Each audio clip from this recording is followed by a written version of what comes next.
Halo, selamat datang kembali di Grow Podcast. Pada podcast kali ini, aku ingin mengajak kamu merenung sejenak. Kapan terakhir kali kamu menjalani hari tanpa menyentuh layar, tanpa scrolling, tanpa notifikasi, tanpa update story? Mungkin sudah lama ya, bahkan kita lupa rasanya. Hari ini kita hidup di era di mana dunia maya bukan sekedar pelengkap, tapi sudah jadi ruang eksistensi, tempat tinggal kedua, bahkan mungkin tempat kita merasa lebih hidup. Coba perhatikan rutinitas kita. Bangun tidur, buka HP, jalan ke kamar mandi sambil scrolling, sarapan sambil nonton YouTube, bekerja atau kuliah tetap online, chat dan notifikasi terus berdatangan. Istirahat bukan tidur tapi main TikTok. Tidur malam ditunda karena satu video lagi. Hidup kita berputar dalam satu lingkaran digital yang tiada akhir. Dunia maya seakan mengganti waktu berkualitas kita dengan jeda instan yang candu. Dunia maya memang menyenangkan. Kita bisa tertawa dengan meme lucu dari negara lain, belajar hal baru setiap hari, menjalin relasi tanpa bertatap muka, dan menjadi siapa saja tanpa batas. Tapi di balik semua itu ada sesuatu yang mengusik, yaitu apakah kita masih benar-benar hidup di dunia nyata? Apakah kita masih bisa menikmati percakapan tanpa terdistraksi, pemandangan tanpa buru-buru mengambil gambar, momen tanpa harus selalu dibagikan? Karena kini hidup bukan hanya tentang menjalani, tapi tentang merekam dan membuktikan bahwa kita hidup. Yang lebih dalam dari semua ini adalah kita perlahan menciptakan dua versi diri. Yang pertama, versi online, yang selalu tampak baik-baik saja, produktif, bahagia, dan menarik. Yang kedua, versi nyata, yang kadang lelah, bingung, dan tidak selalu kuat. Pertanyaannya, apakah kita masih tahu mana diri kita yang sebenarnya? Atau jangan-jangan kita lebih percaya pada versi digital kita daripada yang sesungguhnya? Dan inilah titik penting kenapa podcast ini dibuat. Dunia mengajak kamu kembali melihat dunia maya bukan sebagai tempat pelarian, tapi sebagai ruang yang perlu kita hadapi dengan kesadaran dan batas sehat. Ini bukan tentang menyalahkan teknologi atau menyuruhmu berhenti dari media sosial. Tapi ini tentang menyadari bahwa meski dunia maya memberi kita banyak hal, kita nggak boleh kehilangan kendali. Kitalah yang memegang kendali atas layar itu, bukan sebaliknya. Jadi, sebelum kita masuk ke segmen selanjutnya, coba tanya ke diri sendiri, apakah aku hadir sepenuhnya di dunia nyata? Atau aku lebih hidup di dunia maya? Oke. Setelah kita membahas bagaimana dunia maya telah menjadi bagian dari hidup kita sehari-hari, sekarang mari kita geser pandangan sedikit lebih jernih. Karena sejujurnya, dunia maya tidak selalu buruk. Bahkan, jika digunakan dengan bijak, ia bisa jadi pintu menuju hal-hal luar biasa. Yang pertama, akses informasi tanpa batas. Dulu, untuk belajar hal baru, kita harus ke perpustakaan.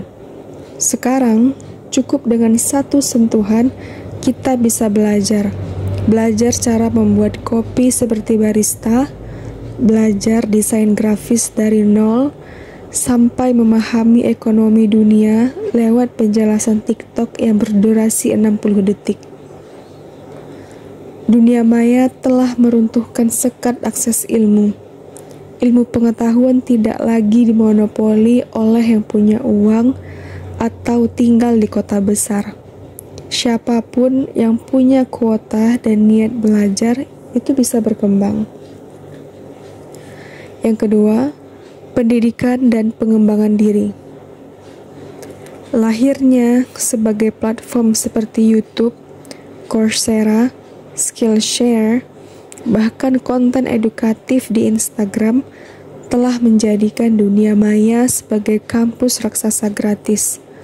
Kita bisa belajar soft skill seperti public speaking, emotional intelligence, bahkan terapi diri mandiri.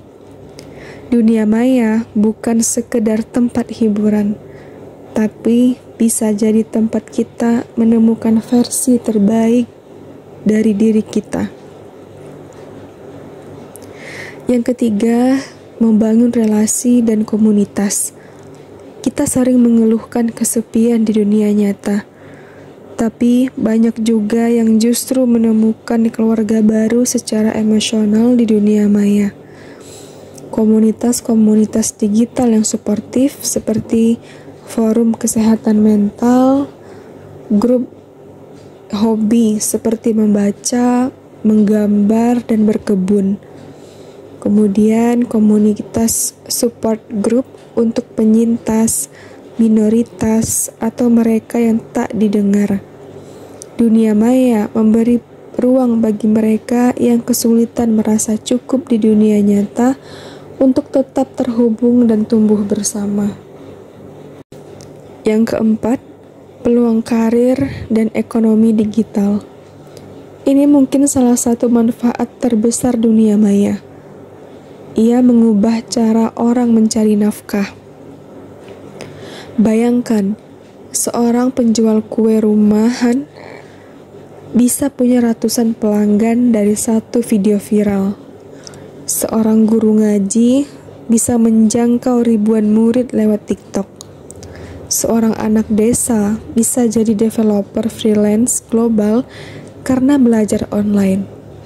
Dunia maya telah meratakan lapangan bermain asal kita tahu cara menggunakannya. Yang kelima, kebebasan berekspresi. Dunia maya juga menjadi ruang bagi suara-suara yang sebelumnya tenggelam. Mereka yang dipinggirkan kini bisa bicara. Mereka yang dulu takut bersuara kini bisa mengekspresikan identitas. Anak muda bisa menyuarakan perubahan sosial lewat konten kreatif. Dan ini sangat penting, karena ekspresi adalah bagian dari kesehatan mental. Dunia maya ketika digunakan dengan aman, bisa jadi ruang yang sangat menyembuhkan. Jadi, dunia maya bukan musuh. Ia adalah alat, sebuah medium, layaknya pisau. Ia bisa digunakan untuk memasak atau menyakiti. Semua kembali ke siapa yang memegangnya. Ketika kamu menjadikannya alat untuk belajar, tumbuh, terhubung, dan berkarya, maka dunia maya akan memperluas duniamu, bukan menyempitkan hidupmu. Sekarang, kita akan menyelami sisi gelap yang sering kita abaikan. Area tanpa lampu, tapi sangat mempengaruhi keseharian kita. Meski dunia maya menawarkan banyak manfaat, di balik layar itu juga terdapat jebakan-jebakan yang bisa menggerus kebahagiaan dan kesehatan mental. Bayangkan, aliran berita, notifikasi, artikel, dan postingan berjalan tiada henti. Setiap pagi, kamu membuka aplikasi berita dan mendapati puluhan judul baru. Di waktu senggang, kamu scroll feed tanpa henti. berusaha update segala hal. Akibatnya, otak kita kehabisan kapasitas untuk menyaring mana yang benar-benar penting. Pikiran jadi penuh noise yang membuat kita cemas, bingung, bahkan merasa kewalahan dengan segala informasi yang masuk. Media sosial memudahkan kita melihat pencapaian orang lain, liburan mewah, promosi karir, hubungan yang tampak sempurna. Tapi kita sering lupa bahwa apa yang ditampilkan adalah highlight reel, bukan keseluruhan cerita. Setiap foto bahagia bisa menyembunyikan stres. Setiap caption inspiratif bisa menutupi keraguan. Dan saat kita membandingkan hidup kita dengan kenyataan terkurasi, rasa kurang diri akan segera muncul. Di balik layar, identitas kita bisa tersembunyi. Alhasil, banyak yang merasa aman menebar kata-kata kasar, komentar merendahkan, atau fitnah tanpa khawatir konsekuensi.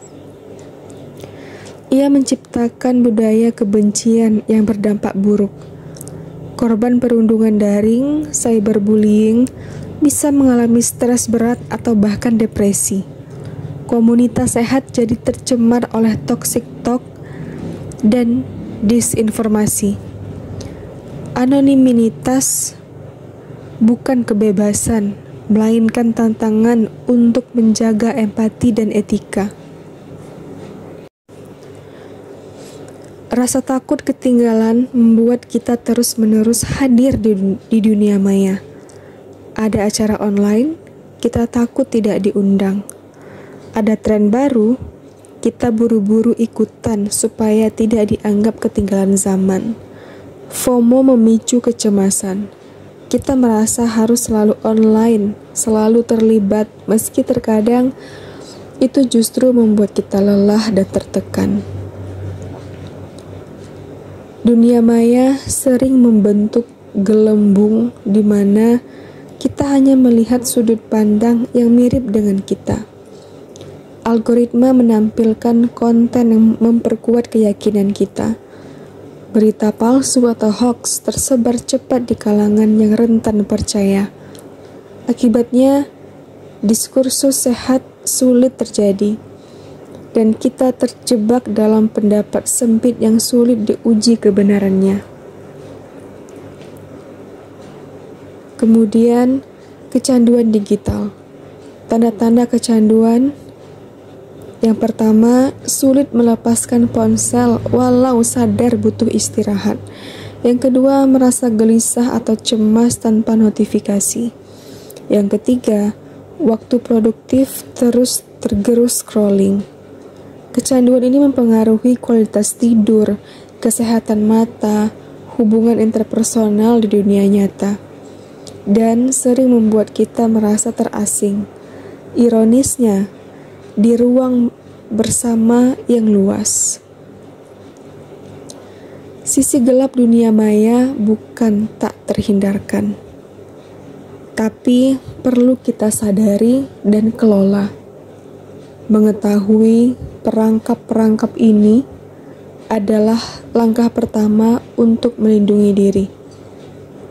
Dengan mengenali kedalaman lubang, kita bisa berhati-hati sebelum terjun ke dalamnya.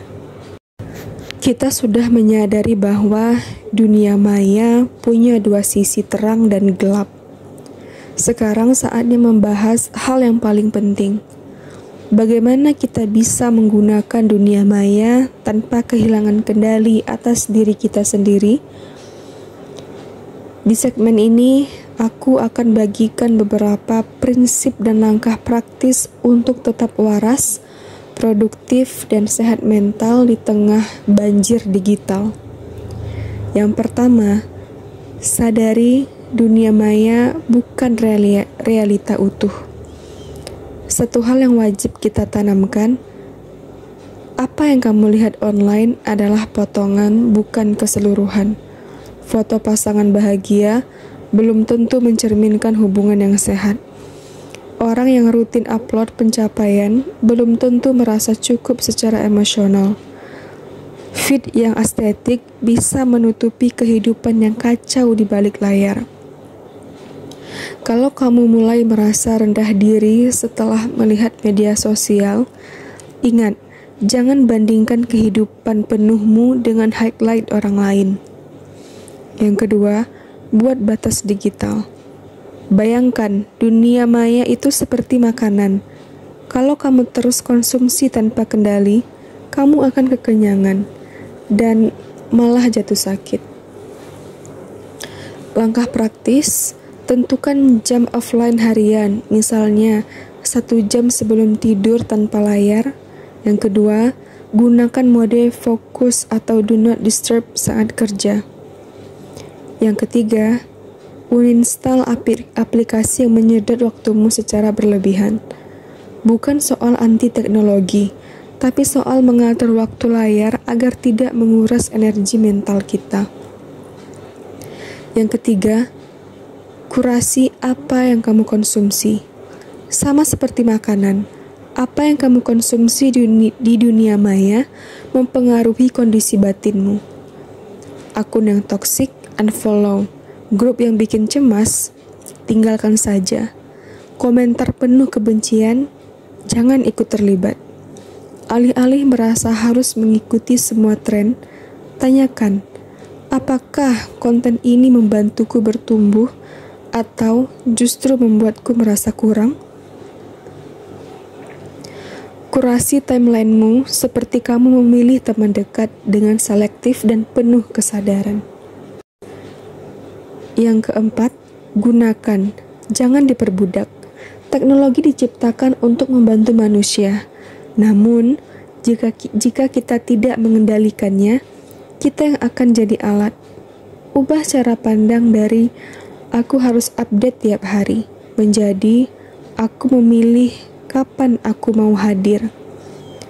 Ubah dari aku harus ikut semua tren menjadi aku hanya memilih tren yang sesuai dengan nilai dan tujuanku. Ingat, kita punya pilihan. Dunia maya bisa menjadi alat memberdayakan, bukan memperbudak.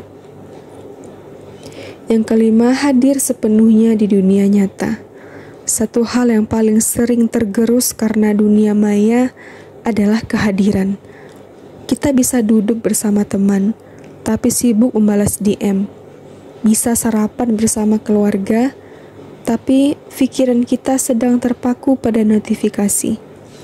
Latih diri untuk letakkan HP saat ngobrol, nikmati makanan tanpa buru-buru foto, dengarkan cerita orang tanpa tergoda mengecek layar. Latihan ini sederhana, tapi dampaknya besar. Kehadiran adalah bentuk cinta paling tulus yang bisa kamu berikan. Yang keenam, lakukan detox digital berkala. Cobalah puasa digital seminggu sekali. Bukan untuk menyiksa diri, tapi untuk memberi ruang pada tubuh dan pikiranmu untuk bernafas. Manfaat yang bisa kamu rasakan, tidur lebih nyenyak, pikiran lebih jernih, emosi lebih stabil, lebih mudah fokus pada apa yang penting.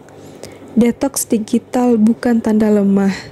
Justru itu tanda bahwa kamu tahu kapan harus berhenti untuk merawat diri. Menyikapi dunia maya bukan tentang menjauhi teknologi, tapi tentang mengembalikan kontrol ke tangan kita. Kita bisa mengubah algoritma, tapi kita bisa mengubah cara kita berinteraksi dengannya. Kita bisa memilih untuk sadar, untuk bijak, untuk tetap hadir di dunia nyata, meski dunia maya terus menggoda. Kita sudah menyusuri banyak hal sejauh ini. Bagaimana dunia maya menjadi bagian hidup kita? Apa manfaat besar yang ditawarkannya? Apa sisi gelap yang perlu diwaspadai? Dan bagaimana kita bisa menyikapinya dengan bijak? Sekarang, mari kita renungkan satu hal paling penting dalam keseluruhan episode ini. Bukan dunia maya yang sepenuhnya salah, tapi bagaimana kita menggunakannya. Seringkali kita menyalahkan media sosial, platform digital, atau algoritma karena merusak fokus, menurunkan harga diri, membuat kita kecanduan. Tapi pada dasarnya, semua itu hanyalah alat, sama seperti pisau yang bisa menyelamatkan atau menyakiti. Semuanya tergantung di tangan siapa alat itu berada. Dunia maya adalah cerminan kita. Ia memperlihatkan apa yang kita cari, apa yang kita suka, apa yang kita ulangi. Penting untuk diingat, dunia maya bisa mempengaruhi emosi, pikiran, dan persepsi kita. Tapi, tidak pernah bisa menentukan siapa kita sebenarnya, kecuali kita menyerahkan kendali padanya. Kamu bisa memilih untuk tidak membandingkan dirimu dengan orang lain, untuk berhenti di tengah-tengah scroll tak berujung, untuk menggunakan waktumu di internet untuk belajar, berkarya, dan membangun. Kamu bisa membentuk relasi sehat dengan dunia maya tanpa harus meninggalkannya sepenuhnya. Jadikan dunia maya sebagai cermin untuk tumbuh. Mari kita ubah cara pandang. Daripada menjadikan dunia maya sebagai pelarian, jadikan ia sebagai tempat bertumbuh, tempat belajar, tempat menyebar kebaikan. Posting bukan hanya soal citra, tapi tentang nilai. Scroll bukan sekedar hiburan, tapi sarana eksplorasi. Berbagi bukan untuk validasi, tapi untuk menyentuh hati orang lain.